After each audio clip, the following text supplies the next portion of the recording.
Welcome back, everyone. We're having a fascinating look inside the mafia, how things operate, with former mob associate named, at least his name back then was Tony Nastasi. He's got a new name now. He's got a new hometown. He's laying low, basically, because he agreed to cooperate with the FBI, and then his name was made public, and that cooperation was made public as a result of this weird little side incident involving Sean Puffy Combs and Jennifer Lopez. And that really changed your life, didn't it, Tony? Yeah, it did, yeah. Did they come after you? I mean, it seemed like you had told me a story before that they sent some people to your mom's house looking for you? Yeah, that's sort of, yeah. They sent some guys over there, and they intimidated my mother. I mean, and she was 93 at the time. I mean, that's what I'm saying. I mean, they lost everything that they used to have. There was no honor anymore. There was no rules to be set or anything. They never did that years ago. Don't intimidate somebody's mother. That shows you the kind of mutts that are out there now. But you declined to enter witness protection, even though you know that they'd wish you ill, wouldn't they? Yeah, I declined because I was taking care of my mom at the time. I moved her out of there because I didn't want no problems with her there anymore. And, they wanted to put me in witness protection program. And like I said, the guys that I worked with, the feds that I worked with out in Vegas, they were aces, those guys. And they stuck by me right till this day, And I think one of them is listening right now. He knows who he is. And I have the highest regard for the guy because he was there, took my back all the way, And when I told him what went on in New York with the feds and everything else, he told me, what he said was, well, hey, different levels of service from different branches, And I said, well, okay, fine. I'm dealing with the right guys now. And he said, what you got to do is you got to go through the motions with the U.S. Marshals, okay, first, okay, and turn it down, and then we'll do something else. We'll try to work something else out for you. I said, okay, because they really appreciated me and what I did and everything else, and, I went the whole 9 yards for them. That's the first bit of appreciation I got from any of this nonsense. So anyway, I met with the U.S. Marshal. She was about maybe, 25, maybe 27 years old.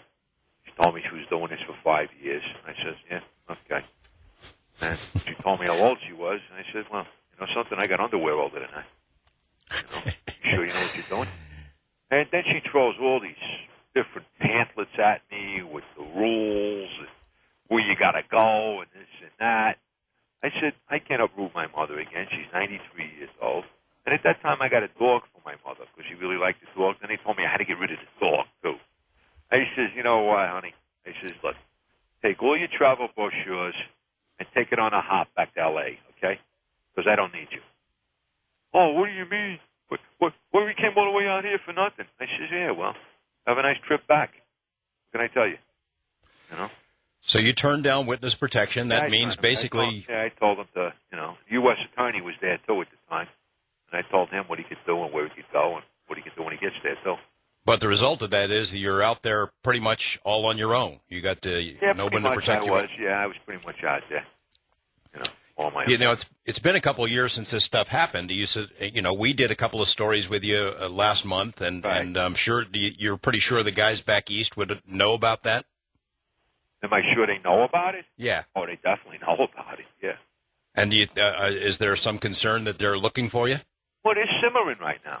They take their time, they simmer. They get themselves all worked up into a frenzy until they get really pissed off. And, they'll find somebody, that wants to make their bones, and they'll feel that they want to finish a job that they should have finished. Well, we got to tell you to be careful there, Tony. Are you ready to go to the phones and hear some questions from our listeners? Yeah, sure, George. All right, let's give it a try. We're going to go to our wild card line. Bruce in Modesto, California. What's on your mind? Yes, sir.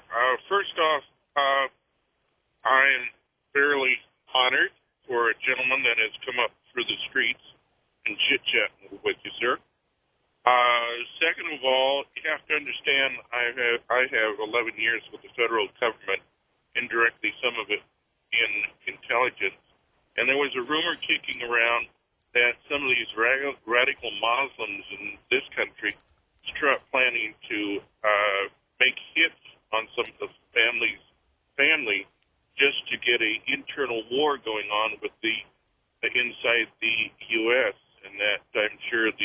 families would turn to their government contacts to eliminate this problem.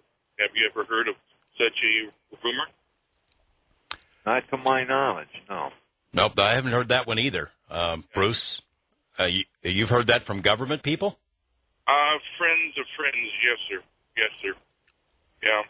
Mm-hmm. It's, we have a few things wandering around besides a few other things that, so it's sort of interesting, but, sort of worries people that they could have this internal war. Well, that is interesting. I'll tell you what, Bruce, if you get any more solid info on it, let me know. Thanks for calling. We're going to go to our Wild Card 2 line. Charlie in Lubbock, Texas. Good morning, Charlie. How are you? Okay. I got just kind of a two-part question. It's pretty short.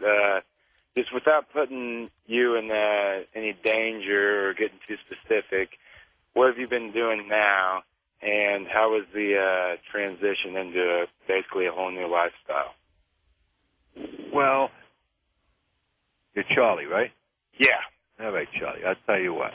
If I had it, to be honest with you here now, 'cause that's what I am, in spite of what my past dictates. Yeah. If I had, I developed a conscience in a business where you should have none. And if I had to go through everything I had to go through again, I would have probably turned a blind eye to things, and I would have probably let the ball roll and go with the way they wanted it to go. To be honest with you, yes. All the, I wasn't looking to be a hero or anything. I just got sick to my stomach, and I got fed up. And that's why I went the route I did, plus the fact that they were trying to off me, too. That sort of made me go that way, too. But that was created by me because I didn't want to go their way in the first place. Okay? Mm-hmm. But if I had to do it all over again, I lost a lot. The feds in New York, they left me out in the cold. I was working for them. They let me get prosecuted by the state and didn't step in. All right? Pretty much lost a lot monetarily, lost a lot. All right? Lost family that don't talk to me anymore. Okay? So, if I had to do it all over again, there were no rewards there. All right? It was downhill since. Now, since, I'm climbing my way out right now. But, the best thing to do was never to get into that life in the first place. But, when you're young, you're subject to the stupidity of youth. Hey, Charlie, I don't think he can say too much about what he's doing now. At least I couldn't get it out of him either. So, but thank you for the calls. Thanks Go ahead. Thanks for letting me on. I didn't figure he could, but I thought I'd ask anyways. All right. Thank you for calling. We're going to take a short break. We'll be right back with more of your questions for our guest, Tony Nastasi. Stick around. I'm George Knapp on Coast to Coast AM. Welcome back to Coast AM. I'm George Knapp. We're taking questions for our guest, a former mob associate whose name used to be Tony Nastasi. It's different now. He's sort of gone underground for reasons that we've been discussing this evening. Going to go back to the lines now. East of the Rockies, Eddie in Providence. I think I've read that Providence may have had some organized crime stuff over the years back in that neck of the woods, right? Yes. What's your question for Tony? Hi, Tony. How are you? How you doing, Eddie? Good. Tony, you seem to be an honest mobster. I never really met one, only in the movies. Like you say, it's entertainment. I think tomorrow I'm doing my Providence, Eddie, and you never met anybody. I wanted to ask you, over the years, talking to mobsters, was the mob behind the killing of JFK? Eddie, I was 10 years old when that happened, so...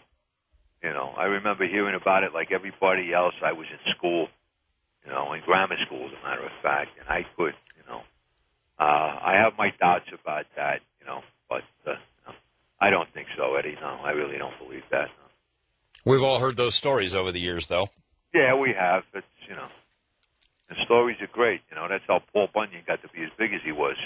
But you've never heard any stories from mob associates that would indicate that. I know some old timers too. The guy who was